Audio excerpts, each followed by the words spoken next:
حبايبي عاملين ايه؟ النهارده هناخد الاكسرسايز لبيج نمبر 75 ويلا بينا. الموضوع كله سبتراكشن برضو، فناخد سؤال نمبر 1 بيقول لي 557 minus 283 equal. طبعا الموضوع كله 1 minus 1 7 minus 3 equal 4 و5 minus 8 can't be، فهنستلف من ال 5 please borrow me 1، فال 5 هتبقى 4 والدي هتبقى 15. 15 minus 8 equal 7 وال 4 minus 2 equal 2، وبكده الانسر هتكون 274 letter B. سؤال نمبر 2 بيقول لي subtract 613 minus 247. يلا 1 minus 1 3 minus 7 can't be، فهستلف من ال 1 تبقى 0 والدي هتبقى 13. 13 minus 7 equal 6 و 0 minus 4 can't be، فهستلف من 6 please borrow me 1، ف 6 هتبقى 5 وال0 هتبقى 10. 10 minus 4 equal 6 و 5 minus 2 equal 3 وهي 366 letter C. سؤال نمبر 3 بيقول لي 1325 minus 820. هعمل 1 minus ال 1، 5 minus 0 equal 5 و 2 minus 2 equal 0 و 3 minus 8 can't be، فهستلف من ال 1 تبقى 0 وال 3 هتبقى 13. 13 minus 8 equal 5 والانسر هتكون C اللي هي 505. سؤال نمبر 4 بيقول لي 5683 minus 2647. هعمل minus from right. 3 minus 7 can't be، هستلف من ال 8. ال 8 هتبقى 7 وال 3 هتبقى 13. 13 minus 7 equal 6.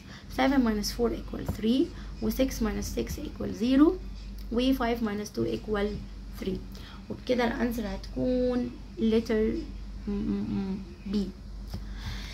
ماشي. اللي بعده بيقول لي سؤال نمبر 5 بيقول لي 6458 minus 2566.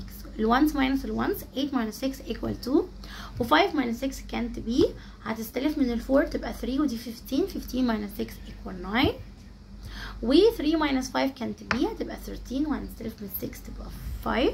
13 minus 5 equal 8 و 5 minus 2 equal 3 والانسر هتبقى letter A. وعلى فكرة هو الموضوع برضو بذكاء، يعني احنا اول حاجة عملنا 8 minus 6 equal 2، فالونز هنا 2 ما فيش غير ال A وال B فيهم 2، فانا هنا محتاره ما بين ال 2 choices دول. فبعد كده عملت ال 5 minus 6 بقت 15 minus 6 equal 9، فهنا في 9 وهنا في 9 برضه انا لسه محتاره. بعد كده ال 4 طبعا بقت 3. 3 minus 5 can't be، فهستلف من ال 6 فبقت 13. 13 minus 5 equal 8، فبرضه دي 8 ودي 8. بعد كده 6 هتبقى 5. 5 minus 2 equal 3، فهنا احترت ما بين A و B، ما حدش يجي يعمل لي مثلا C ولا D. يبقى letter A. سؤال نمبر 6 بيقول لي 3328 minus 2164. هعمل 1 minus ال 1 8 minus 4 equal 4. 2 minus 6 can't be. على فكره وهنا بيلعب على لخبطتك، ان انت بقى هتيجي تقول 2 minus 6 تروح متلخبط وتقول 4، يعني اتلخبطت مثلا ما عملتش برو.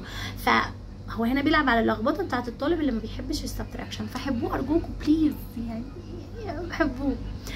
طيب ال 2 minus 6 can't be، فهستلف من ال 3 تبقى 2 وهنا 12. 12 minus 6 equal 6 و 3 هتبقى 2.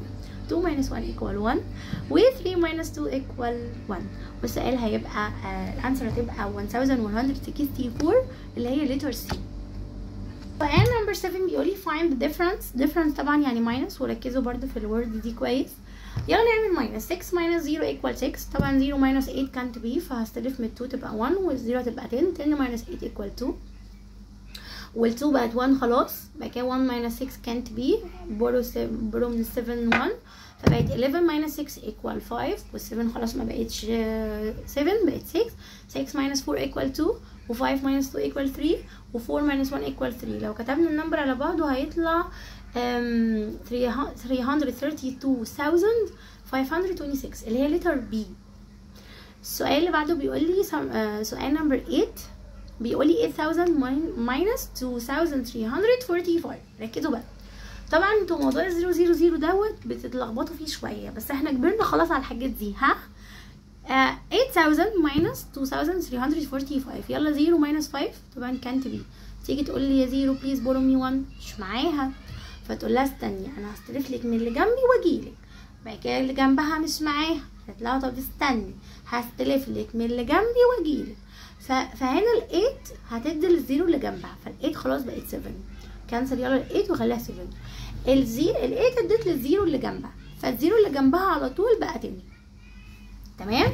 بعد كده بيقول لي الزيرو اللي جنبه يا زيرو انا بقيت 10، قال له طب اديني 1، فال10 بقت دي 9 وادى الزيرو اللي جنبه فبقى 10.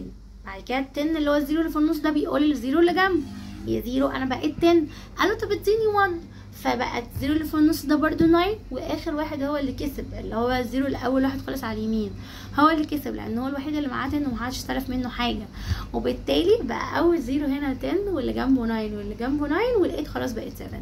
يلا بقى نعمل ماينس.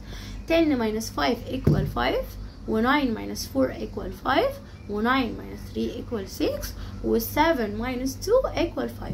وكده السؤال الانسر هتبقى letter C. سؤال نمبر 9 عفوا سؤال نمبر 9 مش محتاج احله لان هو هنا نفس النمبر بس هنا قال لي بلس وهنا قال لي ماينس، يعني هنا 125217 عمل لها بلس 2345،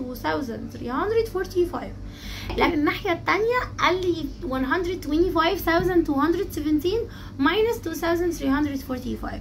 طبعا هنا نفس النمبرز بس هنا بلس وهنا ماينس، شور يعني البلس اكبر علشان البلس بيكبر النمبر بيخليها انكريز، لكن التاني بيعملها ديكريز. يبقى سؤال نمبر 9 هتبقى الانسر لتر A، طبعا على الشمال هو الاكبر. سؤال نمبر 10 بيقول لي a local bakery sold 1232 زلابيا in one day. باعوا زلابيا باعوا كام زلابيا؟ كام وحدة زلابيا؟ 1232 في يوم كامل. فقال لي if they sold 875 زلابيا in the morning، يعني هما في الصبح كانوا بايعين 876، how many were sold during the rest of the day؟ يعني الريست المتبقي من اليوم نفسه كانوا باعوا فيه كام واحد؟ فطبعا هنعمل ماينس، كلمة ذا ريست اصلا معناها المتبقي، فكلمة متبقي دي معناها ماينس، فهنعمل 1232 ماينس 876 اعملها على جنب هتطلع لي لتر A اللي هي 356. اوكي سؤال نمبر 11 ده اخر سؤال. if احمد had 100 pound، احمد معاه 100 جنيه and the sum of what he and his friend had was 350 pound، يعني السم بتاعه هو وصاحبه كان 350 pound. how much money did his friend have؟ يبقى صاحبه معاه كام؟ فطبعا عشان نعرف صاحبه معاه كام يبقى انا لازم اجيب التوتال اشيل منه احمد معاه كام عشان اجيب صاحبه معاه كام. طبعا هنعمل ماينس وبالتالي هيبقى 350 ماينس 100 هتبقى 250 لتر A. وبكده يا حبايبي نكون خلصنا الليسن واشوفكم على خير. جود باي.